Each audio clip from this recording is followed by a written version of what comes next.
Salut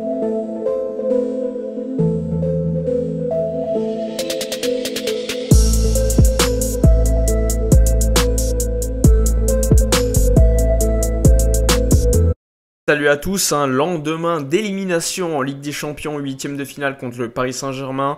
Mais par rapport aux années précédentes, on peut le dire, le FC Barcelone est sorti de manière digne. En étant compétitif, on aurait pu, à mon avis, largement gagner contre le Paris Saint-Germain hier.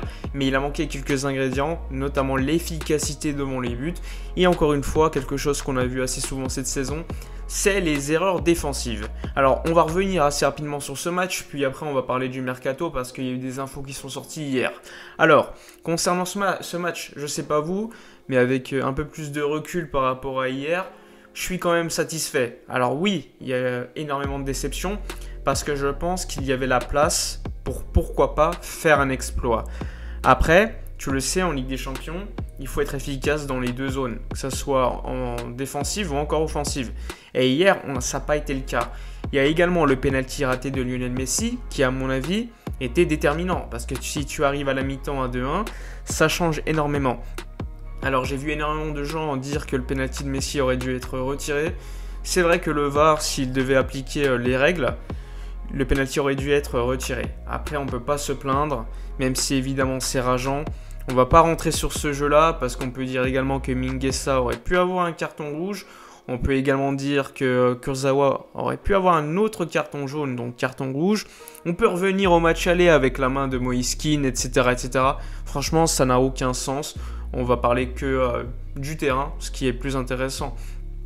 Alors personnellement, j'ai trouvé par exemple que Dembélé était super important dans ses mouvements.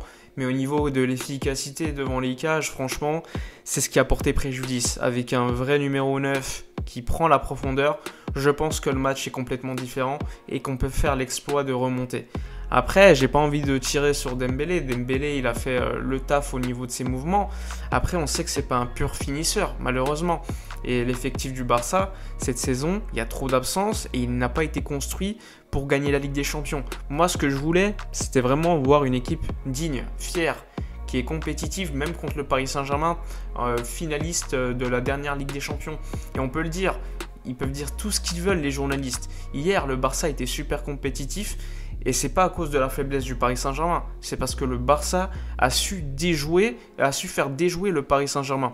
Parce que quand on voit le match aller, c'était complètement différent. On voyait un Paris Saint-Germain qui tactiquement était supérieur au Barça. Hier, c'était complètement l'inverse. Et Pochettino a dû réagir à la mi-temps en faisant sortir Kurzawa. Il a dû faire rentrer, il me semble, Abdou Diallo. Il a essayé de trouver la formule, mais il ne l'a pas trouvé. On a dominé tout le match. Évidemment, en seconde mi-temps, ils ont eu un peu plus le ballon, on était un peu plus fatigué également, il y a eu des changements de la part de Ronald Koeman. Après, quand on regarde le banc, franchement, c'est compliqué de pouvoir en faire entrer des joueurs déterminants. Après, moi, comme je vous ai dit, ce que je voulais, c'est voir une équipe qui a la hargne, qui a envie de gagner. Et hier, franchement, il y a quand même des perspectives positives pour le futur. Je suis plein d'optimisme. Alors que par rapport à ce qu'on avait vu à Munich, on était tous au fond du trou, avec une direction qui, en plus de cela, ne voulait pas démissionner. Il y a quelques années, Rome, Anfield, franchement, par rapport aux autres années, c'est toujours une déception parce qu'on sort, mais on sort d'une manière digne. Et la dernière fois qu'on était sorti d'une manière digne, franchement, ça doit dater. On avait pris 3-0 contre la Juve à Turin. Après le match retour, on a fait 0-0, c'était pas top au Camp Nou. Franchement, ça doit remonter quand même, peut-être, on va dire l'Atlético Madrid. L'Atlético Madrid en 2015-2016, même si on aurait pu se qualifier, on sort de manière digne. Mais depuis, franchement, c'était compliqué. Enfin bref, dites-moi vos avis avec un peu plus de recul sur le match d'hier, avec énormément plein de ressentiments. Mais il y a la Liga, la Copa, on va essayer de tout faire pour espérer que le Barça gagne les 2 titres restants. Maintenant, on va parler quand même de Mercato, parce que tu as Oriol Domenech, qui est un journaliste très très poche de la direction Laporta, qui est toujours très très fiable, qui a annoncé hier énormément de choses. Alors, il a parlé de Erling Haaland. Alors là, on se dit, pourquoi il parle d'Erling Haaland? Peut-être un contre-feu par rapport à l'élimination contre le Barça? Eh bien non, en fait, Joan Laporta est en contact avec Mino Raiola, selon lui, depuis assez longtemps. Et l'objectif de Laporta, c'est que l'équipe soit compétitive. Alors, comment faire? Se débarrasser de certains joueurs, abaisser évidemment, la masse salariale, c'est déjà prévu, et différer les paiements. Par exemple, si je te dois 120 000 euros sur 2 ans, bon, les 120 000 euros, tu les auras sur 5-6 ans. Et évidemment, peut-être tu vas augmenter un peu plus les intérêts, mais à la fin, tu payes à peu près pareil, et tu as réussi quand même à te retourner économiquement. Alors ça, c'est l'objectif, que ce soit au niveau des transferts, au niveau des prêts et de la dette. Ensuite, Erling Haaland, pour en revenir à lui, l'objectif c'est de l'acheter dès cet été. Il le veut clairement. Et attention, ce qu'il annonce, c'est que son contrat avec la clause à 75 millions d'euros, elle n'est pas en 2022. Contrairement à plein de gens, lui, il dit qu'elle est activable à la fin de la deuxième saison d'Erling Haaland à Dortmund. Sachant qu'il est venu au mois de janvier, on peut considérer que à partir du mois de janvier 2020, jusqu'à juin 2020, il y a déjà une saison qui a été effectuée. Et là, la deuxième saison, ce serait de 2020-2021. Donc celle-ci. Donc potentiellement, Erling Haaland pourrait partir de Dortmund à 75 millions d'euros, même si les dirigeants de Dortmund disent le contraire. Après, tu dois rajouter quand même 25 millions d'euros de commission pour Raiola, ainsi que son père. Donc assez rapidement, tu arrives à 100 millions d'euros. L'objectif de Laporta, c'est de se débarrasser de certains joueurs, des cadres. Je pense notamment à Antoine Griezmann, Philippe Coutinho, Umtiti et plein d'autres, qui en plus d'avoir un gros salaire, pourraient quand même rapporter un petit peu d'argent au Barça. Que ce soit Griezmann, 50 millions d'euros, Coutinho, à peu près pareil, Umtiti qui a un gros salaire, Todibo, etc., etc. Il y a quand même moyen.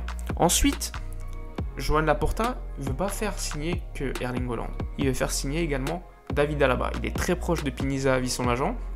Mais le problème, c'est les demandes salariales du joueur. Et il y a énormément de clubs qui sont intéressés, mais malheureusement, l'agent cherche clairement le meilleur deal et il va te dire non, on n'a aucun accord avec personne pour que les autres clubs proposent plus d'argent et ainsi que le club où il veut vraiment aller propose un plus haut salaire. Donc attention, ne pas se faire avoir. Mais David Alaba, lui, personnellement, préfère aller en Liga, que ce soit au Real ou au Barça. Donc c'est une piste qui est encore ouverte. Joan Laporta piste également Eric Garcia. Eric Garcia, c'est fait, il va signer en juin gratuitement. Il y a également la piste Kun Agüero. On sait qu'il y a eu des discussions, mais attention, il n'y a eu pas d'offre. Pas d'offre encore, il y a eu des discussions.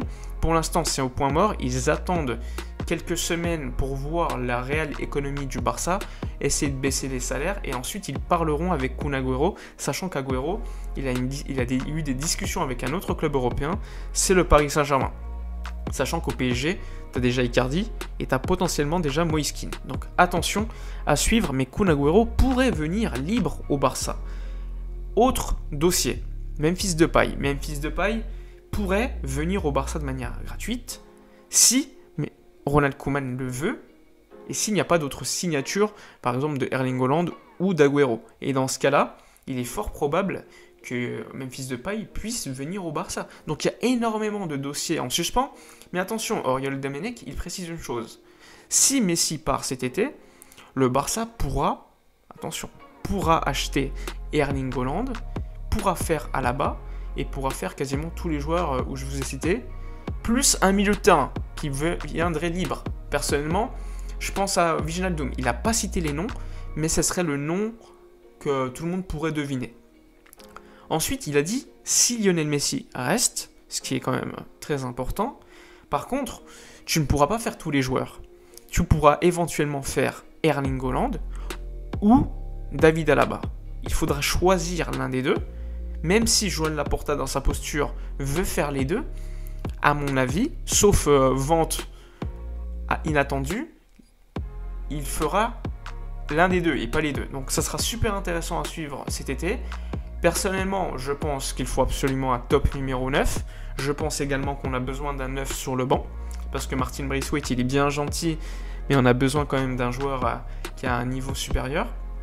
Il faut également faire attention au salaire, ne pas trop donner au niveau des salaires. On l'a vu, on a payé le prix avec Coutinho, Dembélé, etc. Depuis de toute façon l'arrivée de Neymar, la politique salariale c'était du grand n'importe quoi. Et ensuite, il faut restructurer la dette. Tout ça, si tu arrives à le faire, il est fort probable que le Barça, au bout de 2-3 ans, revienne compétitif au niveau sportif, économique, etc., etc. Sachant que le Barça a quand même une image de marque super puissante, donc tu as potentiellement plus de chances de te retourner positivement que d'autres clubs un peu moins puissants. Faut pas oublier que le Barça, ça fait vivre la Liga, ça fait vivre énormément de gens en Espagne et ça fait vivre tout simplement les clubs européens, parce que jouer contre le Barça, c'est toujours un boost pour les équipes adverses, tu as plus de public qui viennent dans ton stade, etc., etc. Enfin bref, on va suivre tous ces dossiers avec énormément d'intérêt. Je pense que faire Erling Haaland est pour moi essentiel, mais attention, il y a un autre quand même dossier à gérer, c'est la défense centrale, parce que la défense centrale est quand même à renforcer très rapidement, parce que Piqué se fait très vieux, parce que Clément Lenglet, on l'a vu encore une fois contre le PSG, il enchaîne les erreurs. Umtiti n'a plus le niveau, on n'est même pas rentré contre le Paris Saint-Germain, donc c'est un désaveu total, un gros salaire, etc. Donc je pense qu'il devra partir. Et ensuite, tu as beaucoup de jeunes, que ce soit Eric Garcia qui va venir, Mingueza qui est très jeune, Araujo aussi. Donc je pense qu'il faudrait les entourer avec un top défenseur central, idéalement en priorité. Enfin bref, dites-moi dans les commentaires votre avis concernant toutes ces affaires.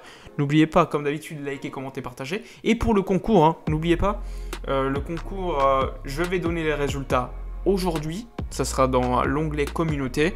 Donc restez assez présents sur YouTube. Il y aura des nouvelles assez rapidement. Bref, je vous dis à la prochaine et d'ici là, comme d'habitude, portez-vous bien.